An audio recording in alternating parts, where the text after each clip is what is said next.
And it's an extortion, and stop extorting people through any other means, either by selling spiritual materials or whatsoever do you need to sell. Did Jesus sell the power he gave to you? Did he sell it to you? No.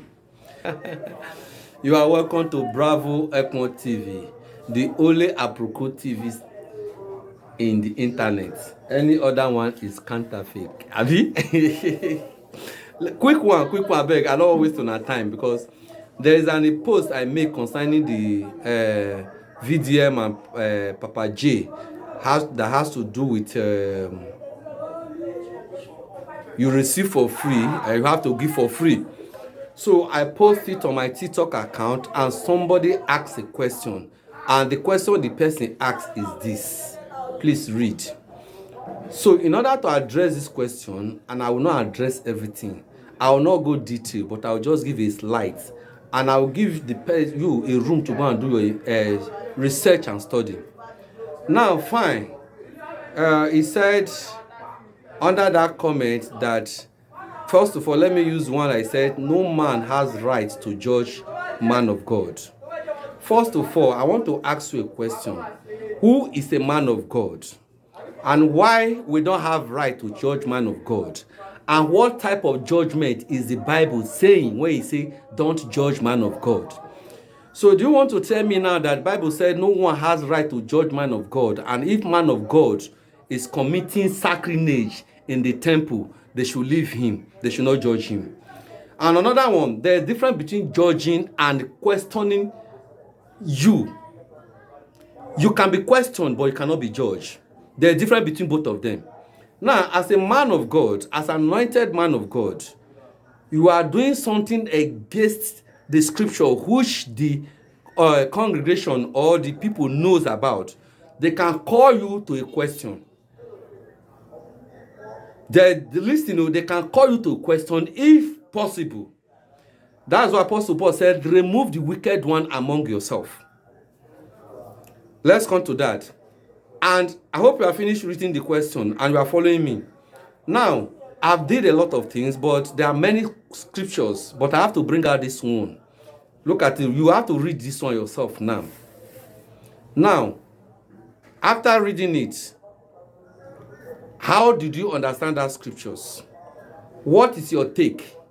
Then now look at your leader, your religious leader, or your so-called pastors or whatsoever. Are they applying what this Bible said?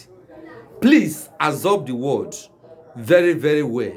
He said, you should not lord it over them. You should take care of the sheep, feed them, care for them. Now let's go back. How did Jesus run his apostles? Do not forget that Jesus also have disciples, which is not the 12. Now, when they were hungry, do you think that Jesus have money? No. Do you think that Jesus cannot command or order or God to ask for money to feed the people? But Jesus never focused on money. When you are talking of riches and whatsoever, he never focused on what they call money. Then he asked for a loaves and a bread. They say they don't have. This is what they have. Then he multiplied it and used it to feed how many people? Almost 5,000 plus. Not only one occasion. So Jesus cared for the people who are of his own. He never collected from them. Mark that word. Jesus did not collect from them to feed them, but he miraculously feed them because he has the power. Now, Jesus said, you said Jesus has given you the power, the miraculous power. Why can't you just miraculously be taking care of people? It's an extortion, and stop extorting people through any other means, either by selling spiritual materials or whatsoever do you need to sell. Did Jesus sell the power he gave to you? Did he sell it to you? No. Now you say, how could, the question also goes to say, how could the ministry be run if there's no tithe, if there's no whatsoever they are paying in the churches? How could the ministry be run? Now I'll put that question to you. How did Jesus run his ministry on earth? Did Jesus collect money from his followers? That is a question. The thousands that he feed, or the crowd that is following him, Did Jesus collect money from them in order to take care of them?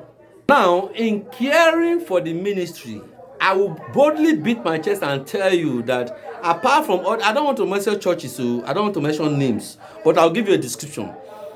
There are ministry on Nigeria here, even not only in the whole world.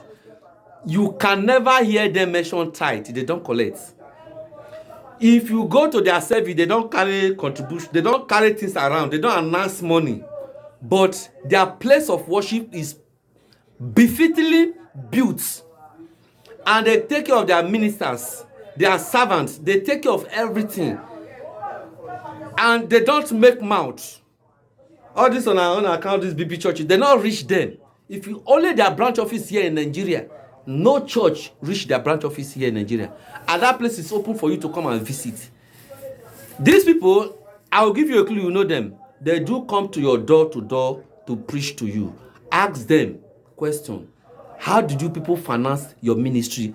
Since you don't collect tithe, you don't collect contribution, offering for this, offering for that, offering for this, offering for that. Ask them, how do they finance their ministry? They will humbly explain to you. They don't lord it over. They don't lord it over people who come because they are a servant. Do you know a man of God is a servant? It's not a master. It's a servant. So you don't need to lord it over them. So please, these scriptures that you are seeing here, go and read it and think deeply about it.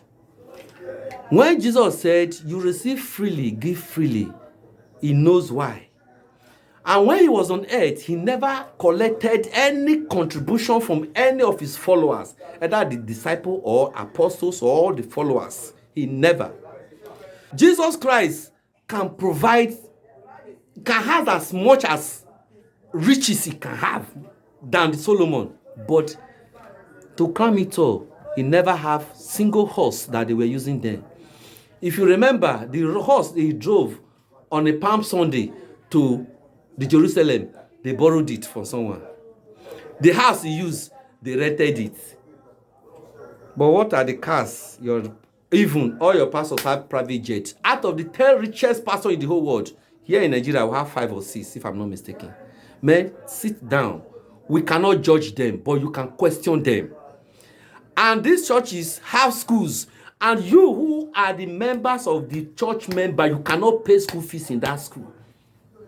And now your money, your tithes, or your contribution, or your offering, now they build that school. But your children cannot attend that school. Why? Is that what this scripture you are reading tell us? Is it what it means? So, VDM is not judging. It's questioning. You can question someone's right. Check from the times of Israel. We have judges. Okay, if you cannot judge people, why do we have judges? Why in Israel? Why there were judges? There were judges. Some judges, some question some king. King questions some judges. Do you see it? So that word, when I say, do not judge men of God, it get reason why. And it means something. It does not mean say, man of God, go the pie member, you know, go judge him. For what? So, I'm not going to the reason now. It's very common sense. When God says, do not judge, he knows what he's saying. Not that when you are committing crime, that you should not judge. But in Israel, there was a city of refuge. That when you commit crime, you run there for a safety. Why? Because you will be judged. So, if we cannot judge pastors, why did God raise judges in Israel?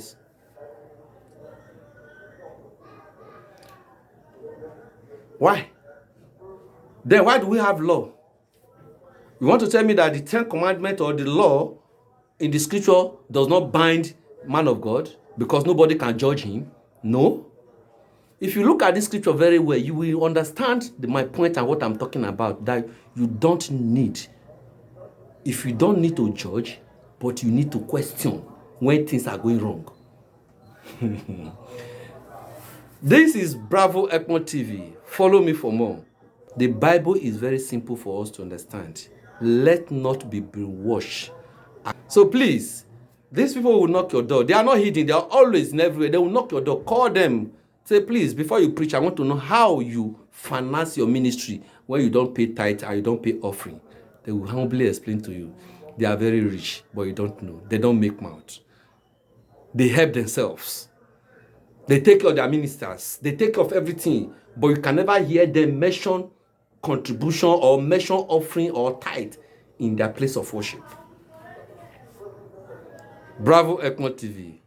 I will never forget to tell you, say, God bless you. Bye-bye.